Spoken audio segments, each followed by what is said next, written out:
engaged, I floated by her the idea of eloping. Let's skip the stress. I don't, her parents are here, and you may not even know this. Let's skip the stress, let's save the money, let's not be in the spotlight, let's just exchange vows and call it good. This idea was not a big winner with Wendy, and we had the big church wedding. But I was pleased to discover that all of the attention at a wedding is on the bride. It's on Wendy. Do you know who cares about a groom at a wedding? Absolutely nobody. You're just a prop, really. Which was perfectly fine with me. Fast forward to last spring when the topic of an inauguration came up with the chair of our board, and I made a very similar proposal. I think my words were exactly this: let's save the money, let's save the hassle, we don't need the big production. How about if we just order in pizza into my office, you shake my hand, and we call it good?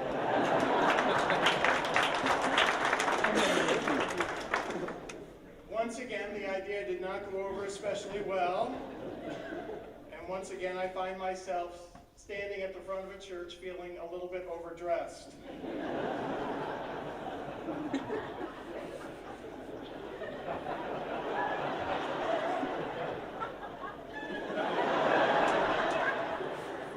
This thing is heavy, I might add. But also, once again, I am pleased to find myself playing very much the second fiddle, because a presidential inauguration isn't really very much about the president at all. It's about the glorious enterprise of higher education and the amazing mission and history of Eastern Nazarene College. And so, although I would have been genuinely happy, Mr. Chair, with a veggie pizza in my office, I am humbled by this occasion and grateful that all of you came today to celebrate with us. I shouldn't highlight any specific individuals or groups, but I ask your indulgence for a couple moments as I do that. I'd like to acknowledge the Board of Trustees and Chairman Russ Long for extending to me the invitation to serve as president. I view this role as a sacred trust and pledge to you my very best efforts as we work together to advance the mission of this college.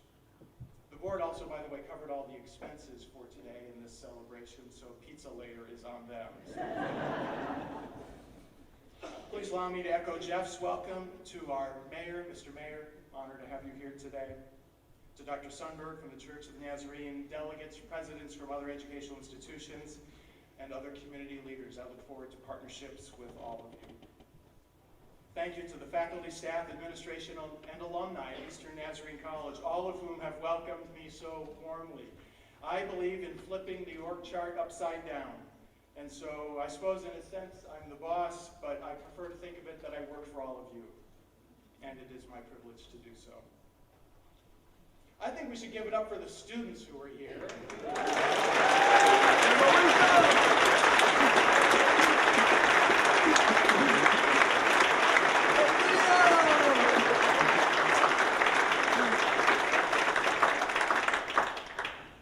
Students, you are an absolute joy to me, and I'm honored that you would be here on a Friday when you don't have classes.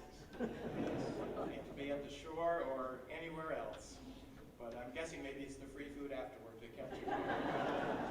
Thank you, students. As was said earlier, you are the heart and soul of this institution and the reason that we do what we do. I'd like to thank the members of the Inauguration Committee, chaired by Jeff Kirksey, for their tremendous investment of time and energy into all of the plans for this day. Two former presidents of ENC, as was mentioned, are here today, Dr. McGee and Dr. McClung. Anything that is accomplished here in the future will carry the traces of your leadership. I'm honored today to occupy the office that you once held. And thank you for the indelible mark that you have both made on this college. I've had the privilege of serving on the president's cabinet at two other colleges, and the presidents with whom I served at both of those colleges are here. Dr. Shirley Mullen from my alma mater, Houghton College, because I didn't get accepted in Eastern Nazarene.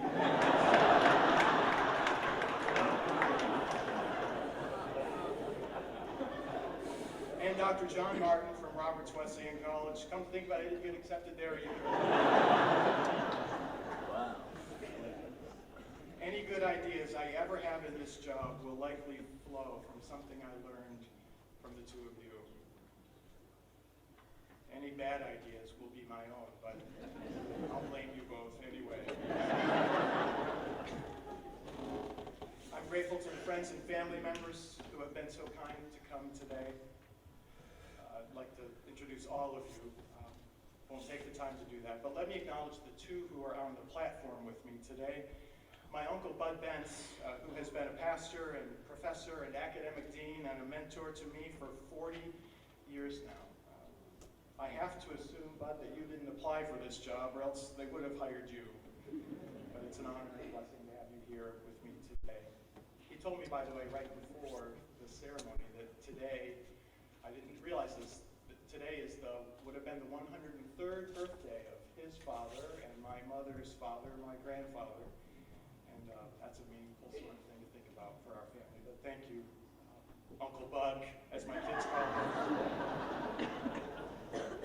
And Mike Walters, see yourself right there. Mike Walters is a pastor and college professor and friend who officiated at our wedding, officiated at my ordination, and is now here today. I think there's only one occasion left.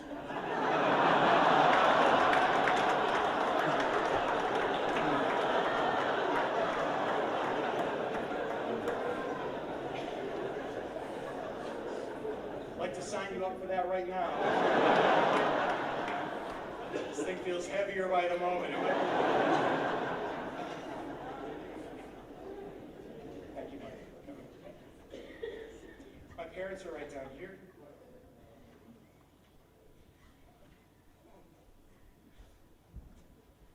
Mom and Dad have consistently lived before me lives of humility and faithfulness and service and generosity. I hope I can embody those qualities half as well as you have modeled those qualities for me. They continue to support Wendy and me and our children in countless ways. And we are so grateful for that. If you're ever on social media at all, you know that the over-under on elapsed time from when I post something to when my mother likes it and forwards it to the whole universe is 4 seconds.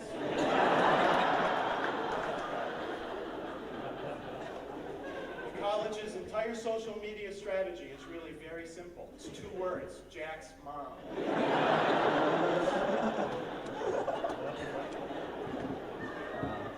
She's posting right now.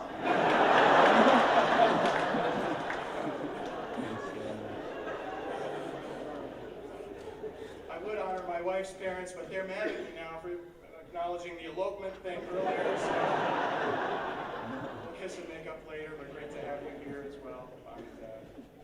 And finally, my wife, Wendy, who refused to elope with me and has been on this crazy wild goose ride with me for more than 30 years now. She knows more than anyone what a flawed person I am, and that she has been unfailing in her love and support and encouragement to me and to all of our children. One of whom is here today, our daughter Rebecca, my pumpkin pie.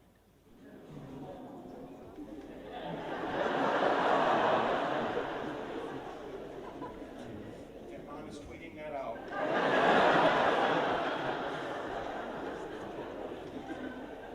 So thank you all for being here and enriching this celebration. I've been thinking lately about the contrast between 2 books, and I know food's right out there and this won't be too long, but won't be too short either. I've been thinking lately, though, about the contrast between 2 books I read this summer. I read the first one due to my curiosity about the history of my new hometown. The opening chapter of this book is called Quincy. And for those of you from out of town, that is how it's pronounced. Don't make that mistake around here, you'll pay, I know. I read the second book because it was on almost every must-read list that I saw in the last year or so. Both are memoirs, both are brilliantly written, and both have higher education as a major theme. but that's about where the similarities end. The first book was published more than 100 years ago and was written by an elderly man who was a member of an elite New England family, the grandson and great-grandson of U.S. presidents, himself an ambassador for President Abraham Lincoln. His name was Henry Adams, great-grandson of Quincy's favorite son, John Adams. And the title of his book was The Education of Henry Adams. The second book was published 3 years ago, was written by a woman in her 20s who grew up in the mountains of Idaho, the daughter of a survivalist, off-the-grid scrapyard operator. So she grew up without going to school, without ever seeing a doctor or nurse, without even a birth certificate. Her name is Tara Westover, and the book is called Educated. My guess is that more of you have read that book than the first one. It's hard to imagine two authors coming from more different types of backgrounds, but that isn't the difference that struck me about these two books. What struck me was how differently the two authors talked about their experience in higher education. Henry Adams said of his university experience, "It taught little." The entire work of the 4 years, he wrote, could have easily been put into the work of 4 months. And this beauty, nothing in education is so astonishing as the amount of ignorance it accumulates. Thankfully, not an ENC alum. He did go to another university in the area, but I won't mention it because we have a representative from that university. Son and grandson of a U.S. president, university in the Boston area, I'll let you guess. Tara Westover, on the other hand, taught herself enough grammar and math to get admitted to a Western university, and she writes about how higher education opened her eyes to the vastness of the world and the limitations of her own upbringing. It's where she learned for the very first time as a college student about Michelangelo and the Holocaust. Imagine this. She went on to study at Cambridge and Harvard, hint, hint, and to write her critically acclaimed book, which is essentially a soaring tribute to the power of higher education. Put those two books side by side, and I think they capture, to some extent, the ambivalence that our culture seems to feel today about our enterprise, about higher education. We've all seen and heard the Tara Westover-like stories of transformation, but we all also hear the Henry Adams-like critiques. It's too expensive, it takes too long, it's outdated, its value is questionable. I wish I could settle that debate for people of faith, at least, by pointing to a place in the Bible that shows us that higher education is God's idea. It would have been very helpful if Abraham or Isaac or Jacob or somebody had found time to start a university. We don't have that. But what we do have are many biblical themes that support our mission, just one of which is the invitation to develop hearts and minds of wisdom. Proverbs 4 says, "Get wisdom." Students, though it cost you all you have, it says. And it feels like it does. Get wisdom. The Apostle Paul, a brilliant, world-class scholar, by the way, prays in Philippians that our love would abound more and more in knowledge and depth of insight, so that we may be able to discern what is best. Sounds like wisdom. Or we could simply look at the life of Jesus, who by the standards of his day was very well educated, who is described as a young boy who increased in wisdom, who at the age of 12 held the best teachers of his day spellbound for several days with his insight. We had 3 boys who were all once 12. Not our experience with that.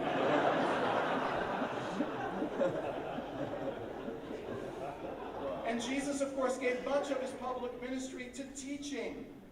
He didn't adjunct here and there to supplement his income. Teaching wasn't a side hustle for Jesus. It was central to his calling. I like to think of Jesus as a fan of higher education because he valued wisdom and he embodied wisdom and he sought to disseminate wisdom. He ended his most famous sermon, the Sermon on the Mount, by promising his followers that if they listened to his words and put them into practice, they would be like a wise person who builds their house on the rock. Wisdom. Friends, I can't think of too many things our world needs more right now than people of wisdom. When I watch the evening news and see the conflicts and the hostility and the rage and the brokenness and the long and growing list of global problems, we need people of wisdom.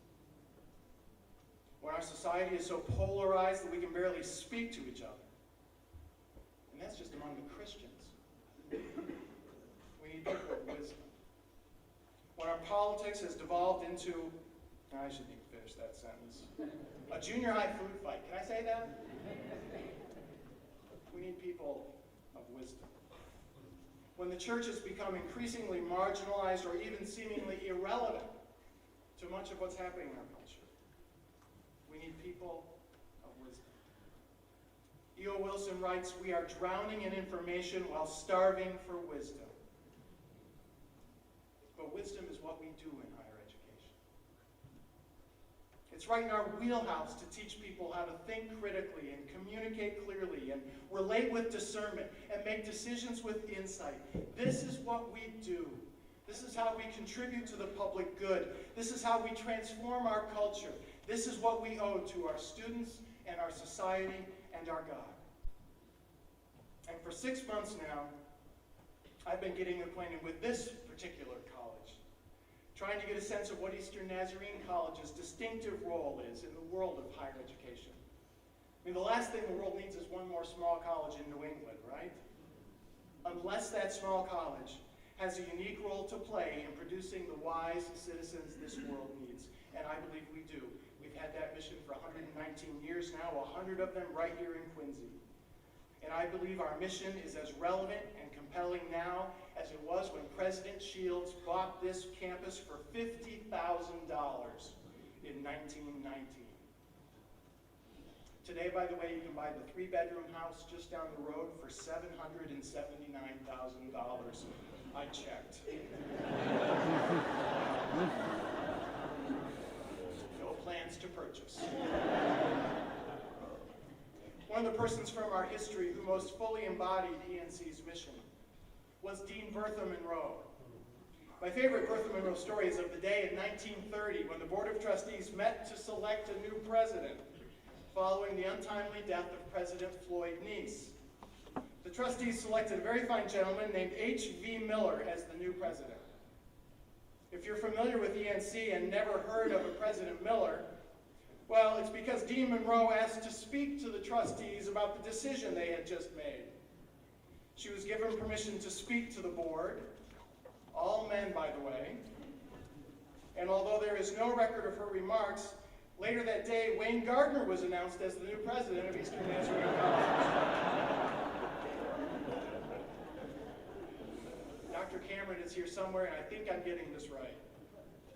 Now, clearly, Dean Monroe was a force to be reckoned with, and I find myself hoping she doesn't make a surprise appearance here today. I think she'd be too late, though, right? You already put this thing around my neck here. So. But her vision for this place is captured in the words that are surely the iconic phrase of this college. They are carved in granite just across the campus, right outside the building that bears her name. She said, "There is no conflict between the best in education and the best in Christian faith." Dean Monroe could have written the text for those AT&T commercials. Just okay is not okay.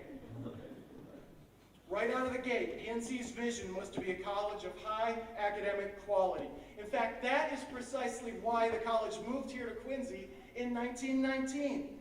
The leaders knew that if they wanted to be identified with academic quality, it would be helpful to be near either Harvard or Yale. Enjoy a bit of a halo effect. So they looked at a site in New Haven, Connecticut, and the site of the Quincy Mansion School right here. And my apologies to anyone here who may have gone to Yale, but the desire to be near Harvard won out, which makes up for my earlier comment about Harvard, I suppose. And maybe that $50,000 price tag had something to do with it as well. I don't know, but it was all rooted in a deep commitment to academic quality. And from day one in Quincy, there was a commitment to hiring faculty who had impeccable credentials and were outstanding teachers and scholars. The names of some of those faculty are on the buildings of this campus today: Monroe and Angel and Cove and Schrader and Neese and Cameron and many more. But for 100 years now, ENC has been committed to providing the very best in education, creating an environment in which students are taught by exemplary faculty. Friends, have a compelling curriculum, enjoy rich learning experiences, and can excel in developing their intellectual gifts. Just okay is not okay. But the uniqueness of ENC's mission comes from integrating the best in education with the best in Christianity. To be a place in which the pursuit of truth and the pursuit of the one who is the truth are equally valued. To be a place where the educational vision is grand enough to include expanding the mind and shaping the soul. We won't do a show of hands on this one, but how many of you have ever known somebody who was brilliant and talented, but not very loving? How many of you have ever known someone who had all the intellectual gifts, but was prideful or unkind? How many of you are sitting next to that person right now? I'm going to stick to my script. Scripture tells us in the book of James that the wisdom that God calls us to is pure, peace-loving, considerate, submissive, full of mercy, and good fruit. I remember a sermon you once preached on that, Uncle Buck. It's wisdom of the intellect and the heart. It's wisdom of competence and character, of learning and love. Integrating academic rigor and spiritual formation is what President Ed.D. described as ENC's distinctive task, and it continues to be the heart of who we are today. It permeates every corner of this campus, because there is no conflict between the best of education and the best of Christianity. Those words deserve to be carved in granite, and I hope they will be carved upon all of our hearts too. Let me offer now a couple very quick corollaries to Dean Monroe's statement. These are from me, so they shouldn't be carved in granite. Maybe we can find a chalkboard somewhere on campus where we can write them down just for the afternoon. ENC's mission also demonstrates that there is no conflict between a liberal arts education and preparing students for a meaningful career. In his book Range, David Epstein compares the training of Roger Federer and Tiger Woods. Tiger was all golf, and nothing but golf from his toddler years. He appeared on national TV at the age of 2, showing off his golf skills. You can find this on YouTube. Mom, in fact, if you wouldn't mind posting that, you might Roger Federer, on the other hand, participated in a wide variety of sports and other activities, and didn't begin to focus in on tennis until he was well into his teen years. And Epstein argues that for the vast majority of people and situations and fields, it's that broad preparation, it's range, that is most effective. An article in the Harvard Business Review talked recently about how 21st century employers are looking for T-shaped people.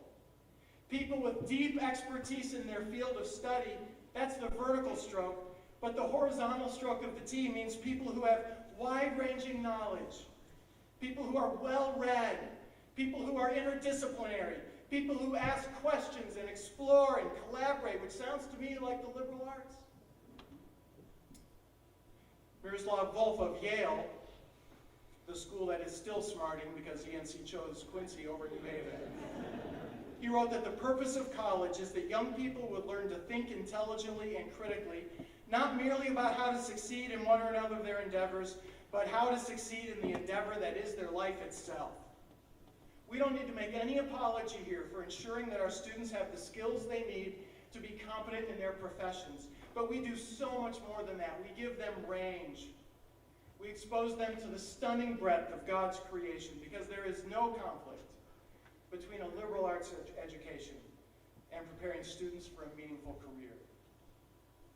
There's also no conflict between being a close, nurturing community and being deeply committed to serving the world.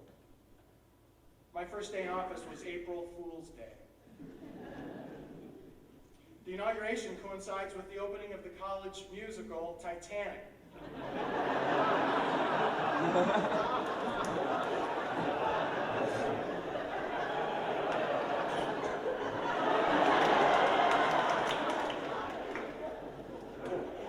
I do worry pretty deeply about the potential symbolism of both of those. Jeff mentioned the facilities team earlier. I don't think I'm going to be asking them to rearrange the deck chairs today. But from April 1st until today, I have felt sustained and encouraged by what a genuinely caring community this really is. You students let me sit with you in the cafeteria, which is such a gift. I have never in my life been allowed to sit with the cool kids in the cafeteria. You let me do it every day I'm able to come home. I called all the living former presidents over the summer and asked for their advice. And one of them said to me, cherish the community. Trina referenced this in her comments. Cherish the community. And I do. And yet sometimes in Christian settings, that tight-knit community can become sort of a gated community. A circling of the wagons so that we can be protected from all the bad stuff out there. That has never been the heart of this college. Even in the decision to come to Quincy 100 years ago, they could have said, let's go to the country where we can be secluded. They wanted to be near the city.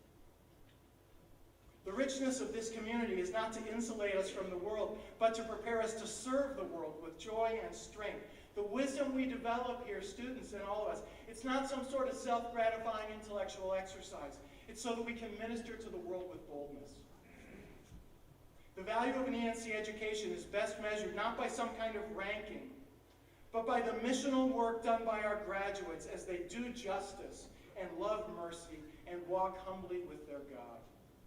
Social workers and medical doctors and scholars and pastors and business persons and educators who understand that with their education comes a debt to God and a debt to society to leave the world a better place. That vision is poured into them right here, because there is no conflict between being a nurturing community and being deeply committed to serving the world. And finally, ENC's story demonstrates that there is no conflict between being doggedly committed to mission and relentlessly innovative in our response to a changing world. ENC's mission is essentially unchanged from 100 years ago. And yet the ways in which this college has innovated over the last 100 years are essentially countless. From the decision to relocate here from Rhode Island, to new academic programs, new buildings, new curricula, new fundraising strategies, starting an athletic program, moving into adult education, even hiring a non-Nazarene president. May the Lord have mercy. At the dedication of the Neese Library in 1992, former President Stephen Neese said, "The spirit of ENC has always been one of aggressiveness." I love that. Sounds sort of like the New England Patriots. Let's throw the ball down the field a little bit. So buckle up, friends, because the ongoing strength of ENC is going to continue to be fueled by aggressiveness, by innovation. We need to develop new programs. We need to reach new markets. We need to utilize new delivery systems. We need to find new ways to serve our students. We love our history around here, and I love history. That's a New England thing. But we can't be stuck in it. And we won't be, because for 100 years now, ENC has shown that there is no conflict between being doggedly committed to mission and relentlessly innovative in our response to a changing world. I understand and am honored by the symbolism of this medallion. It really does get heavier every minute. Some of our presidents here know this. But I think the better symbol for this office would be a towel and basin. Because as the Lord taught us, the invitation to greater leadership is always and only an invitation to greater servanthood. So today we celebrate not a person or an office, but an educational mission that says just okay is not okay. We celebrate the vision of our founders who 100 years ago had the foresight to place us right here at the global hub of higher education. How cool is that? We celebrate 100 years of faculty, staff, and administrators who have served here with distinction. We celebrate 100 years of students being transformed and becoming alumni who serve God, the church, and the world in ways big and small. We celebrate 100 years of the faithfulness and generous provision of our God. And we celebrate 100 years that by the grace of God will be only the first chapter of a story that will be told for centuries to come. Thanks be.